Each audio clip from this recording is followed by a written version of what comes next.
Assalamualaikum warahmatullahi wabarakatuh. Waalaikumsalam. Bismillahirrahmanirrahim. Alhamdulillahirabbil alamin. Wa bihi nasta'inu ala umuri dunya waddin wa ala alihi wa sahbihi ajma'in. Amma ba'du. Yang saya hormati pemimpin Kopi Sedekah yang ada di media sosial,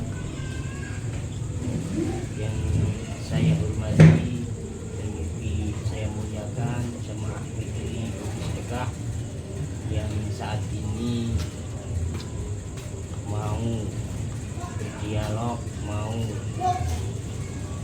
mengasah ilmu dari program dari admin Kopi Sedekah, yaitu podcast bersama Majelis Taklim Putri Kopi Sedekah. Insya Allah dalam majlis kita yang istiqomah setiap malam minggu ngaji kita hidayah, dan malam Jumat ada kegiatan tibaiyah atau tahlil. Itu semua sudah berjalan kan istiqomah. Semoga dengan amal istiqomah kita semua ini betul-betul diterima oleh Allah, sehingga amal kita menjadi amal yang betul makbulan oleh Allah. Amin ya rabbal alamin. Para jemaah yang dimuliakan Allah, para muhibbin Kopi Sedekah yang ada di media sosial, yang sangat saya banggakan untuk mengawali podcast malam hari ini setelah baca ngaji.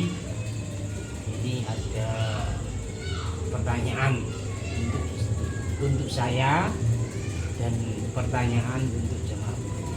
Tanya jawab. Tanya jawab ini saya akan bertanya lebih dahulu. Alasan jerdek, pertanyaannya gampang.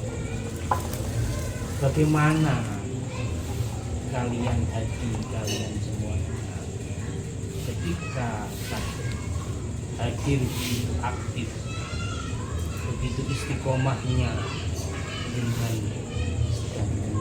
hati terasa apa? Akan dijawab di semua atau tulis.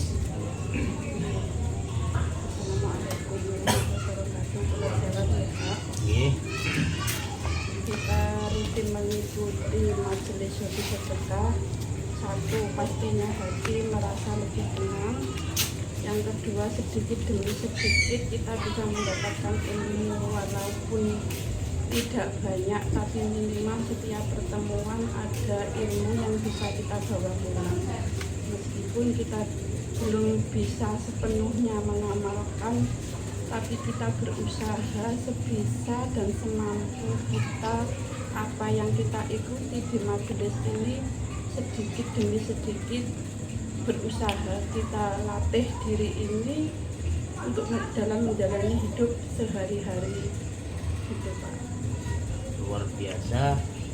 Ini bukan dari mulutnya tulis, tapi betul-betul manah beliau inilah yang terenyuh dalam kegiatan mengkaji atau ta'alum atau tolabul ini di Majelis Taklim. Terus pertanyaan yang kedua dengan Kusuma, bagaimana tentang apakah adanya Majelis Taklim Sedekah ini itu tetangga atau teman atau gimana yang menghujat ketika sampai itu rutin di majelis? Bagaimana sikap Anda untuk yang proporsional atau yang tidak emosional? Itu bagaimana sikap jenengan atau menurut bahasanya gitu diomongi piye kan? Itu gitu kan. Kalau saya itu kan maksudnya gimana ya, kita hidup kan bertetangga dan tidak semua sejalan dengan pemikiran kita. Pasti banyak pro dan kontra. Itu yang saya rasakan selama saya ikut di Kopi Sedekah. Itu memang dari hati saya yang paling dalam memang tidak mudah. pasti banyak cibiran dan ya selalu dipandang sebelah mata, istilahnya kan gitu. Karena memang kita kalau dibilang belum sepenuhnya, karena ini kan baru berjalan 1 tahun dan semua itu tidak mudah dan tidak instan kan gitu Pak. Jadi terkadang saya yang belum berulang kali saya bilang ke sesama rekan jamaah putri, kita belum punya mental seperti Pak Ustadz, Pak Admin yang sudah punya kesabaran lebih dari kita. Sering terkadang kita ini mendengar suara nggak enak tentang majelis kita itu pasti kita emosi kan gitu. Itu dalam sekejap dan seketika. Tapi ketika kita masuk dalam rumah, kita merenung lagi, kita sadar bahwa kita tidak bisa memaksa, meskipun itu sesama tetangga, sesama umat muslim, kita tidak bisa. Dan bahkan saya merasakan betapa sulitnya mencari teman untuk duduk di satu majelis yang tidak mudah gitu loh. Itu yang saya rasakan Pak. Makanya saya berulang-ulang kali kadang ya merasa salah, maksudnya kadang ada orang bilang majelis gini, tapi spontan pasti saya emosi. Tapi habis itu saya bilang ke semua teman, entah itu tetangga, ya bilang memang saya belum ada kesabaran seperti Pak Ustadz kan gitu. Dan semakin kesini kan Pak Ustadz selalu mengarahkan biarlah orang berkata apa, tujuan kita yang penting baik. Dan itu alhamdulillah sedikit demi sedikit meskipun tidak mudah saya berusaha untuk menasihati diri sendiri. Kadang-kadang kita mau berangkat usah gini kan gitu. Itu yang berusaha saya lawan semampu saya Pak. Dan saya berusaha mendorong diri saya sendiri gini, bukan untuk orang lain tapi untuk diri saya sendiri. Kehidupan ini mau saya bawa kemana, entah saya bisa jadi baik atau enggak, diterima atau enggak, yang penting saya sudah berusaha. Kadang saya gitu Pak, itu yang saya rasakan selama gabung di majelis di sedekah. Luar biasa nih jawabannya tambah ini ya, luar biasa. Jadi saya garis bawahi dalam Al-Quran sendiri itu juga difirmankan oleh Allah Subhanahu wa Ta'ala, ja'al haqqu wa ja'al batil wal batila, di mana Allah menjelaskan ketika datang kebenaran maka kebatilan juga akan timbul. Artinya apa? Ya timbul untuk diatasnamakan pro dan kontra. Pasti datang. Tapi terus ya ayat innal batila kana zahuqa. Sesuatu sesungguhnya yang batil itu akan kalah karena jelas ada kebenaran. Cara bahasa klenik ngeten. Tak lebokne klenik. Cara bahasane ngene. Ketika sumur itu semakin dia itu apa? Semakin deras atau semakin banyak sumbernya, pasti gotnya juga harus lebar, yang seperti itu. Tapi ketika gotnya itu tidak ditata rapi, maka keceren atau kotoran itu akan melebar kemana. Kita dalam filosofinya kita harus betul-betul ketika kebagusan yang kita tanamkan di majelis taklim, otomatis kita juga menyediakan yaitu tempat orang-orang yang tidak suka. Artinya apa? Tempat itu apa? Artinya ya bil mau'izatil hasanah, dengan mau'izah yang bagus, dengan tata krama yang itu juga dikatakan oleh siapa itu yang ada kiai yang sedang nasihati ulama Harun Ar-Rasyid itu bentak-bentak. Tapi jawabnya ulama tersebut gimana? Kamu itu nggak punya toto kromo, Tapi ketika diomongi seperti itu, wong Nabi Musa wae. Nabi Musa itu dipisoi dengan Fir'aun ini. Itu Nabi Musa dilayinin hasanin, dengan omongan yang bagus, bikalamin lain, dengan omongan penyampaian yang bagus. Jadi untuk motivasi kita sendiri di musibah ini, apabila ada, tapi kita berdoa semoga tidak ada. Tapi pasti ada, karena innal batila kana zahuda, seperti itu. Tapi kita tempatkan apa dalam kebatilan itu ben sakmili ini nopo kotoran. Ketika kita sudah mengambil ilmunya, terus kita mengamalkan, ya, terus amalan kita atau ilmu kita itu disampaikan kepada tetangga, kepada anak mesti, kepada suami, kepada istri, itu juga penting. Supaya apa? Supaya kita mengemban di dunia ini meskipun orang itu tidak suka dengan majelis taklim, karena banyak yang tidak suka dan yang suka juga. Tapi motivasi kita supaya majelis taklim ini betul-betul hidup dan istiqomah seperti itu. Ini yang saya sampaikan tadi, betul sampai istiqomah, sampai akan menimbulkan keramat-keramat, beribu-ribu keramat, kan seperti itu. Al istiqomah fi alfi karomah. Istiqomah itu akan timbul 1000 keramat.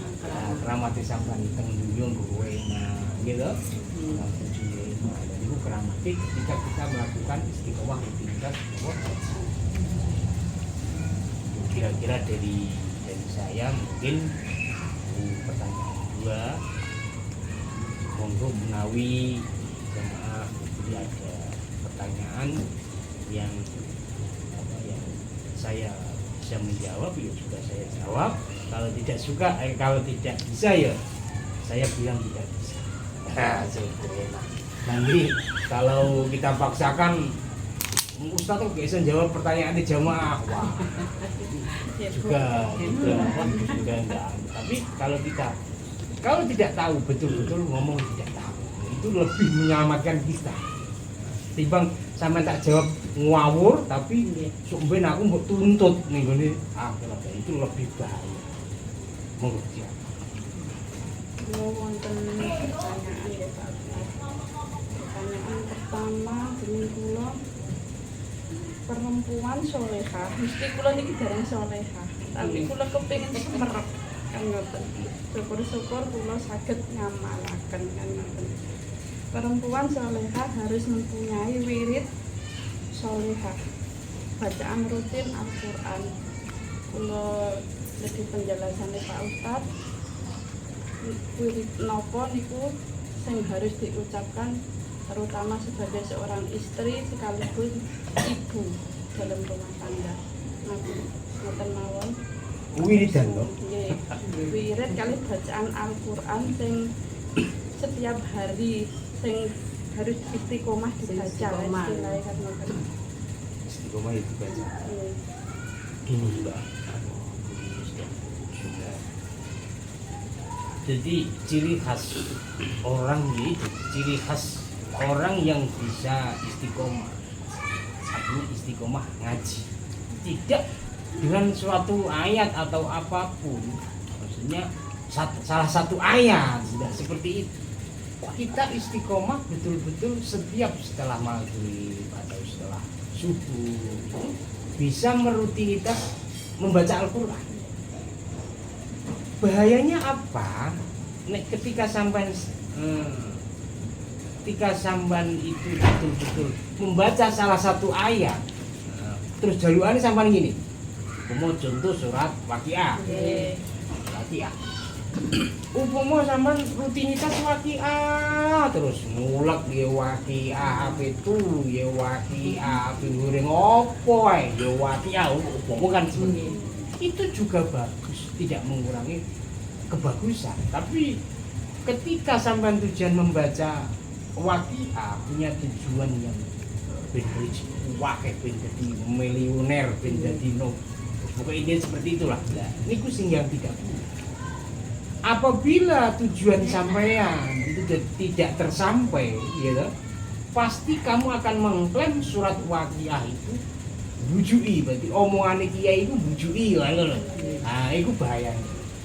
Jadi rutinitas yang kita bangun itu ketika kita membaca itu setiap pada maghrib monggo, dimulai mungkin 1 tahun atau 2 bulan atau 4 bulan bisa khatam satu, itu lebih bagus daripada salah satu membaca nopo.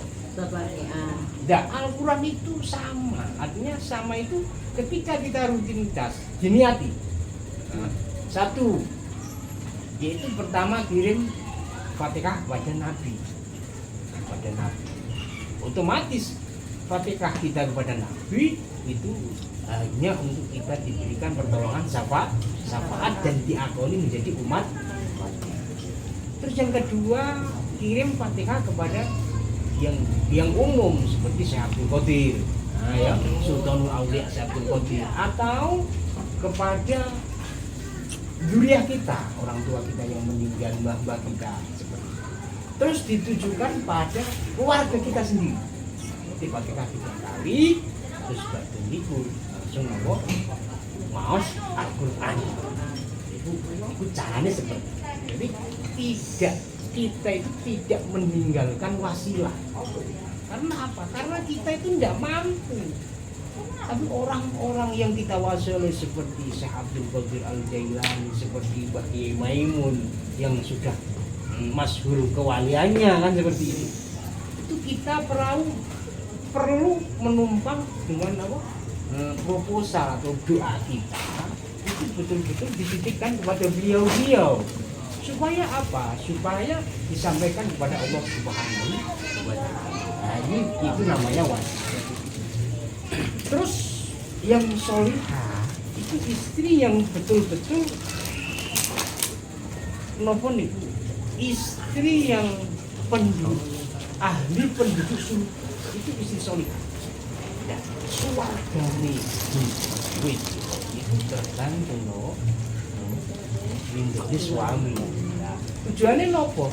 Tujuannya wong wedok meskipun bojo kita yang tidak soleh, ya, yang tidak soleh, kita wajib untuk menumpang surga karena kebaktiannya kita semua kepada suami kita, ya. Terus melayani atau pokoknya intinya yang bagus, meskipun dia tidak ya, meskipun dia itu akan apa, ngomong nggak soleh kan otomatis kan tidak masuk surga bukan seperti itu. Tapi rindunya suami itu apa untuk menuju jalan surga itu sangat mudah. Wah, itu jalur kan gue taat ambek suami, terus sayangilah, terus cintailah. Tujuanmu sama seperti itu dok. Nah meskipun suami bukan soleh jalin dok. Sementing sampai itu taat itu. Ini taat itu loh. Orang dikon ini, mau dikon nolong maksud ya taatnya enggak.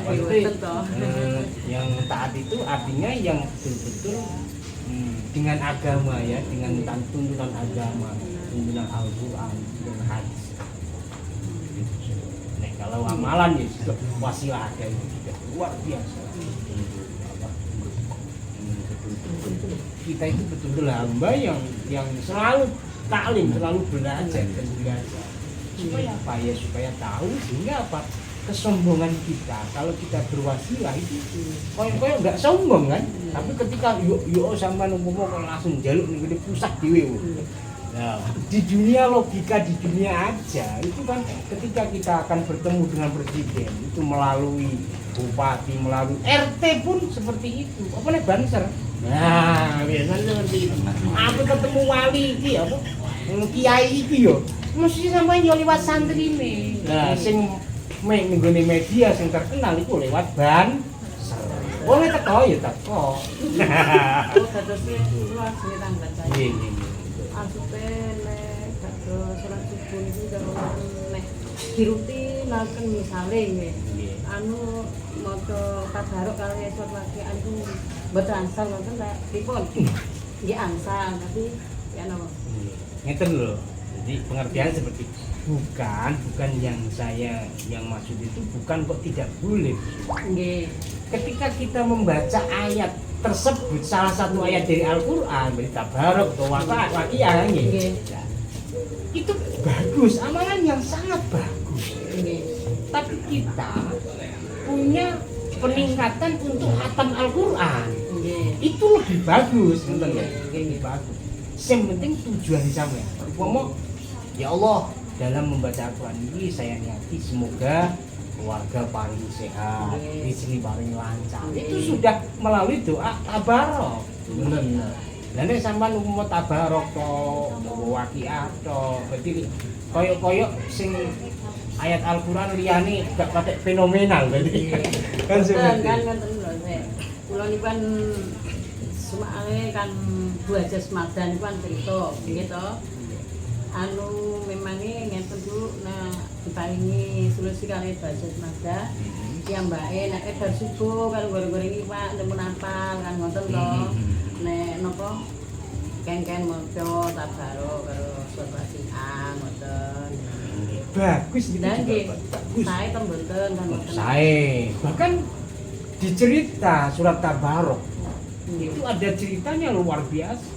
Iya. Tapi itu ketika surat Tabarok jenengan istiqomahkan, bahkan jenengan hafal, bahkan jenengan selalu mengistiqomahkan, Nggih. itu bisa jenengan teng kuburan itu mboten ditangkoi malaikat.